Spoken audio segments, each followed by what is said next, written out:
오늘 국민의힘은 이 대통령 시정연설을 보이콧했습니다. 그런데 자유민주주의가 죽었다며 본회의장에 들어가지 않은 사유가 눈에 띕니다. 국회가 비상계엄 해제 요구안을 표결하기에 앞서 윤석열 전 대통령과 통화하고 표결을 방해했다는 의혹의 핵심 인물이죠. 추경호 전 원내대표에 대해 내란 중요임무 종사 혐의로 구속영장이 청구됐다는 게 국민의힘의 보이콧 사유입니다. 김세영 기자가 보도합니다. 국회 본청 로텐더홀로 올라가는 계단을 가득 메운 국민의힘 의원들.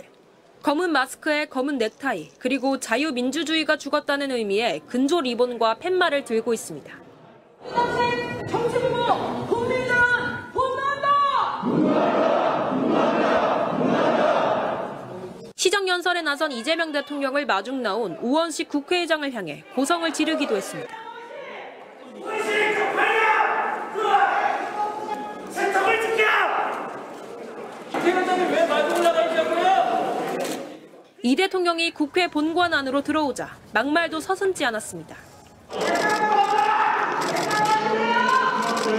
이 대통령이 시위 중인 국민의힘 의원들에게 다가가 목례로 인사를 할 때도 고성이 터져 나왔습니다.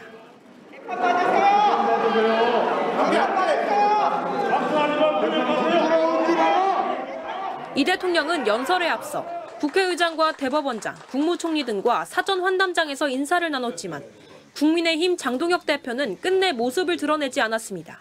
국민의힘은 이 대통령 시정연설에도 불참하며 보이콧을 이어갔는데 어제 내란 특검이 추경호 전 원내대표에 대해 구속영장을 청구한 데 대한 반발이었습니다.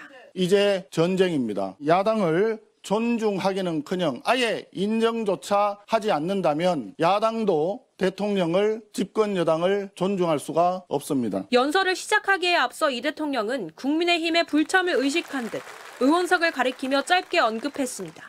좀 허전하군요.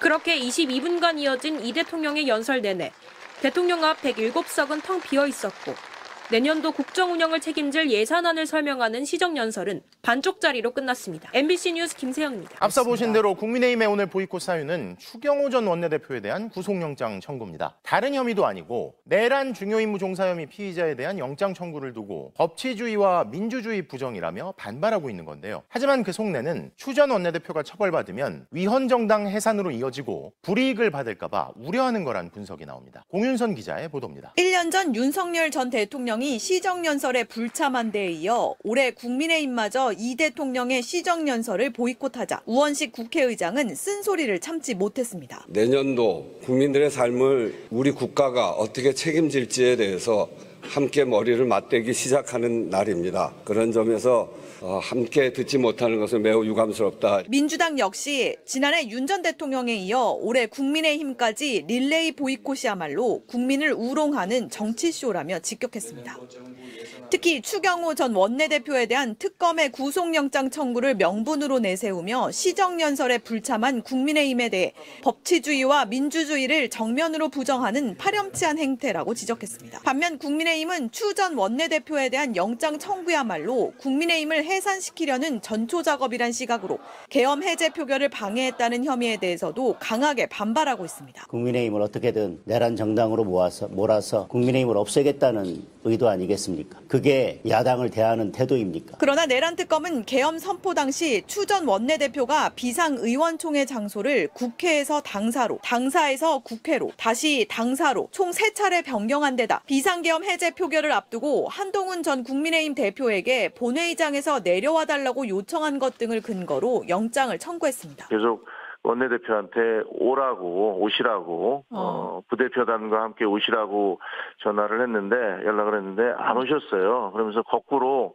당사로 다시 가자. 이에 대해 추경호 전 원내대표는 얘기를 나누고 싶어서 요청한 것일 뿐 표결 방해 의도는 없었다고 주장하고 있습니다. 민주당의 주문에 의한 그런 수사 결과를 만들고 꿰맞추기 작업을 한 거 아닌가 하는 이런 의심을. 민주당이 추 전 원내대표에 대한 체포 동의안 표결 통과를 예고한 가운데 추 전 원내대표는 국민께 약속했던 불체포 특권 포기를 지키겠다고 밝혔습니다. MBC 뉴스 공윤선입니다. AI 산업에 필수적이지만 빠른 확보가 어려웠던 최신형 GPU를 무려 26만 장이나 공급하기로 했죠. 이러한 성과의 의미가 계속 회자되자 국민의힘에서 지난 대선 당시 이 대통령의 GPU 5만 장 이상 확보 공약을 조롱했던 장면들이 소환되고 있는데요. 이기주 기자입니다. 이재명 대통령은 출마 선언 때부터 AI 분야 100조 원 투자 정책을 제시하며 정부의 역할을 강조했습니다.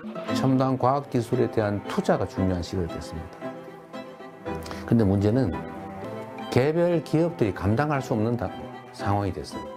그러면서 반도체 업계 최대 수거원인 그래픽 처리 장치 GPU 5만 장 이상을 확보해 기술 주권을 강화하고 국민 누구나 보편적으로 AI를 사용할 수 있도록 한다는 공약을 전면에 내세웠습니다. 이제 AI 관련된 뭐 GPU나 이런 게 있어야 되잖아요. 네, 그 사야죠. 사야죠. 사고 네. 대체할 수 있는 칩을 지금 여러 개를 만들고 있는데. 예를 들면 엔비디아를 대체할 수 있는 칩. 그러니까요. 그런데 이를 두고 당시 국민의힘 대선 경선에 뛰어들었던 후보들은 이 대통령의 AI 공약이 거짓말이라며 공개적으로 조롱하는가 하면 이재명 대표의 AI 공약은 빈 깡통입니다. 찢어버리는 게 맞습니다. 거짓말은 찢어버리는 것이 답이다. 실현 불가능한 공약이라고 깎아내리기 바빴습니다. GPU 5만 개 확보, 외교안보 현실을 외면한 공허한 숫자 노름입니다. 저는 반미 친중하던 이재명 대표가 미국 기업과 미국 정부를 설득할 수 있다고 보지 않습니다. 그런데 이번 에이펙을 계기로 엔비디아 젠슨 황 최고 경영자의 방안과 26만 장 공급이라는 깜짝 발표가 이어지면서 분위기는 급반전됐습니다. 국민의힘은 실력도 통찰도 바닥이 드러났으면 부끄러운 줄 알고 비전과 능력이 없으면 입이라도 무거웠으면 지금 부끄럽고 창피할 일은 없겠지요. 이 대통령의 AI 공약서를 찢었던 국민의힘 양향자 최고위원은 아직 26만 장 확보일 뿐 판매된 건 아니지 않냐고 평가를 유보했고 같은 당 나경원 의원은 민간의 성과를 도둑질한 성과 위조라며 여전히 이 대통령에게 화살을 돌리기에 급급했습니다. MBC 뉴스 이기주입니다.